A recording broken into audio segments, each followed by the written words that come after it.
Hey everyone, it's Ken and Adria here from Northern Viking Explorer. Today we want to share with you our review of the entertainment and activities that we experienced on the Grand Princess. Let's go ahead and dive right into it. So Adria, the entertainment and activities on the Grand Princess. So if I'm going to say when I feel like the holiday really kicks off and you're beginning your vacation, it's going to be at the Sailaway celebration out by the pool when the princess dancers come out and they dance to music. You just feel like we are on holidays now. Yeah.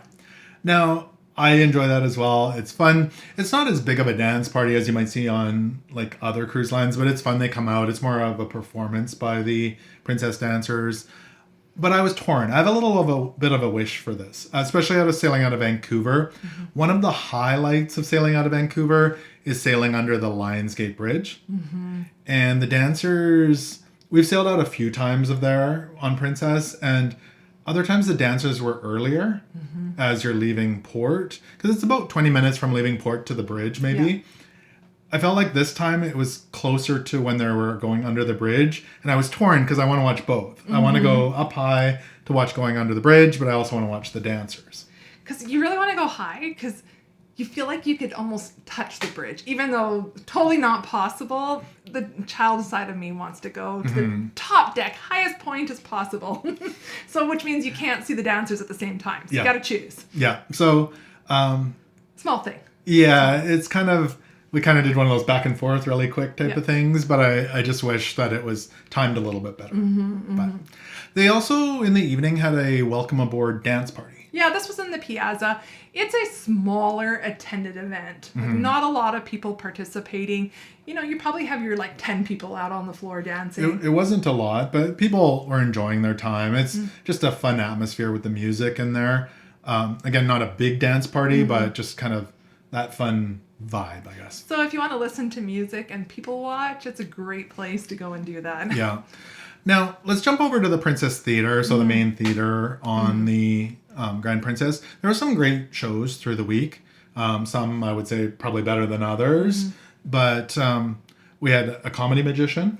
First night, which I was surprised, because often a lot of cruise lines just jump into kind of like a sampler night. Yeah. Where it's more of just an introduction of a little thing. This was an actual show. Yeah. No, it was good. I mean, the cruise director does come out and introduce themselves. This is more geared towards families, I would say. This show was. Yeah. And I mean, humorous. It was good. If you're a kid at heart, you'll probably like it. I enjoy it, not so much you. No, it's not my thing. Not so much your thing. But there was different production shows throughout the week and different other ones. So the first production show we had was Born to Dance. This had a very educational component to it, where they looked back at the history. I believe it was the choreographers. It was good. I'm not that knowledgeable about dance, so I don't think I could fully appreciate it as if someone who has a background or knowledge of dance. Yeah. The dancing was really good though. Yes, yeah, absolutely. So that was, I would say I enjoyed that, but there was one I definitely enjoyed more. Yeah. So we had an interesting juggler. So again, these are all especially the guests are gonna change from week to week. For sure. But our juggler was interesting. It was awkward. But so we had Maurice Lapierre. It was like juggling mixed with interpretive dance. Yeah. With comedy. And it just had that awkward feeling. You didn't know where it was going or what he was going to do next. Yeah. We enjoyed it. As awkward as it was, you couldn't believe, you were like, what? Yeah. Anyways, it was interesting. He was changing behind like a setup on the stage, and it was weird. But he was actually quite talented. He was very talented. Now, was the next one your favorite? Or... Yes. No, 100%. We had a guest singer. Yeah. Sheza from Vegas.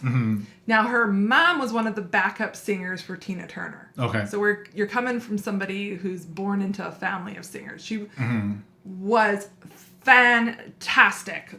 Fantastic.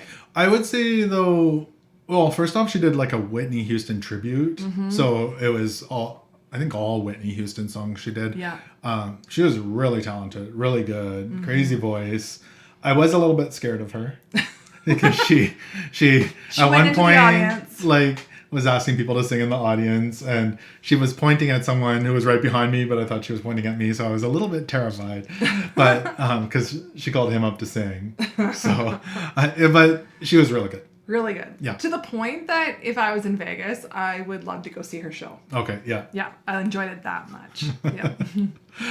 The other production show we had was the British Invasion, which was probably my favorite of the production shows. That was my favorite of the in-house production shows. Yeah. So, a lot of music you would know. British music. British influence, like British colors, lots of dancing, lots of lights in that one. So that one was really good. I believe that one is probably a weekly thing on there. That one, you want to make sure you go early to get seats. Because when we went to the first show, not everyone could get a seat. No, that's for sure. And one thing do keep in mind for some of the shows, especially like the production shows, some of the seats are reserved, the best seats are reserved for the Princess Premiere. Yes. So they open them up, I think, 5 minutes before. But to the seats that haven't been taken by those guests. So if you don't have Princess Premiere, definitely come early. So, and then there was also a farewell variety show, which was good again because they brought Shayza out again, and then she sang some Tina Turner songs. Yeah. So then, so singing, dancing, the musicians were out there. The musicians and magician. Yeah. And Shayza. It was a good compilation. So it was good. Lots happening throughout the week. I know it changes from week to week, but I have no complaints about the entertainment. And they had an in-house band that played on some of the nights, which just really adds to that when it's the live music. For sure. Really good. Throughout the week, though, comedy. So that was typically in the Vista Lounge at the Aft, which was a great venue for it. You took dance lessons there. I thought it was the best dance lessons that I've received at sea, the only dance lessons I've ever had. No, you've done you've done line dancing. And only on things. yes. I work in a middle school, so yes, I've done line dancing. No, but on the ship, I know. Oh yeah, but not on land. Oh, okay. Yeah. I'm not a dancer at all, but very clear instructions. Yeah. I was impressed. Yeah. Really impressed. So, but other stuff. So, art shows. There was trivia. Different game shows, kind of the marriage show where they, ask questions and try and embarrass people. A lot of stuff in the Explorers Lounge as well. So just throughout the week, they did have a couple of kind of game show type things. So Deal or No Deal. Yeah, and you really appreciated that they did that as an afternoon activity. Yes. And not as the main event for the night. I don't like when they do it as the main show in the evening. I just feel like it's other cruise lines I've seen this where they put it as a main show in the evening, and I think it should be an afternoon show because it's definitely a money maker for the ship. Yeah. It's kind of like putting bingo as your main show. Yeah, so very entertaining. It's a great fun activity, but I'm glad it's not the evening show. Yes. And you went to one, I didn't go to this, Voice of the Ocean. That was surprisingly good. And I think this could bomb depending on which week you were on. Yeah. But we had some great singers. They bring in people audition the cruisers and they compete. It was fun. Yeah. Yeah. So again, throughout the week, so many things. There was bingo, karaoke, commonly music playing in the Piazza area. There's martini demonstrations involving guests and crew. And then different officers versus guests. Those were fun to watch. So they had an axe throwing. The officers seem to do really well at that. They practice every week, I'm sure. Yeah. One other thing I did enjoy was the Welcome to Alaska dance. That was a very short dance, though. So if you want to see it, it was really good. But make sure you're there early because I think it was only like 5 minutes. 5-10 minutes. Yeah, it was quick. Yeah, but it was quick. Great.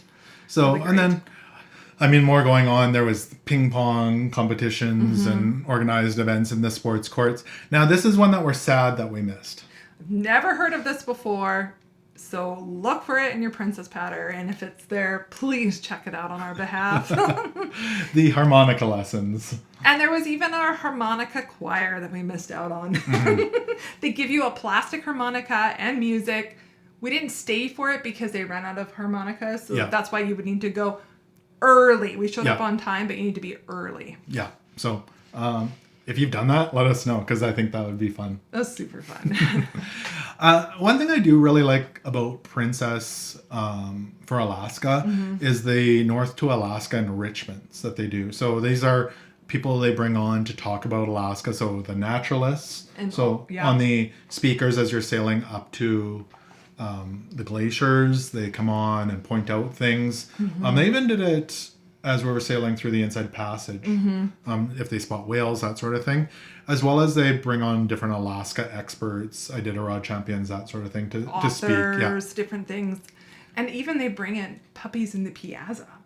We didn't see them. We were on it happens while we're in port. But they have a lot of great, truly Alaska experiences you can have on board. Yeah. And that's, Princess does a really good job with that.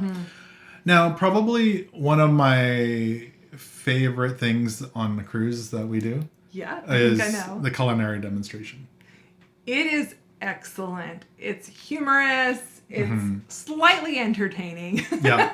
There's so it was on the last day of our cruise. No, it's I didn't mean to say slightly entertaining. It's very entertaining. I was going to say slightly educational. Yeah, okay. That's what I meant. So it's on the last day on our cruise anyway. So it's kind of like you've got the head chef guy cooking and showing the demonstration, and then you've got the other guy who I think is one of the higher ups for the service staff. Yeah. And he's doing it all wrong, adding all sorts of extra ingredients. It's just a comedy show of cooking, and it's really good. But what makes it really good is they also allow you to honor the food staff. Yeah. So they come in at the end of it, so you can honor them. And then they take you on a tour of the galley. And this is one of my favorites. Often when you do a tour like this, there would be an extra cost. They take everyone that's in the theater on a walk through the galley. Yeah. It is quite a treat. It's interesting to see behind the scenes what goes on. And they, give you a little brochure with some amazing stats of how much food they go through and stuff. But it's quite a treat. It is good. It is really good. So good. check that out for sure. And so one other I think I had anyway is the enrichment shows. If you miss them, they were being replayed on the TV. Which is convenient because it doesn't always line up with your schedule. Yeah. And sometimes in the evening, it's nice to lay in bed and miss the show that you missed. So I do want to say, I don't really have a lot of wishes about the entertainment. Like, I think it was overall as expected. Yes. But I do have a note. Okay. Not a lot, other than the Sailaway kind of party, there wasn't a lot of entertainment happening out by the main pools. It was mostly inside. That's true. So that's probably more of an Alaska thing. There was movies out on the big screens, which is really nice. And quite a bit of them. But and the party events typically happen inside. Yeah. So they even had free popcorn. That's a bonus. So you can go watch movies out there. But overall, it was as expected. And we've been on quite a few cruises. So the entertainment, there's been ups and downs. But this one, I would say, met our expectations. So, yeah. So, great time. Enjoying all the entertainment on the Grand Princess.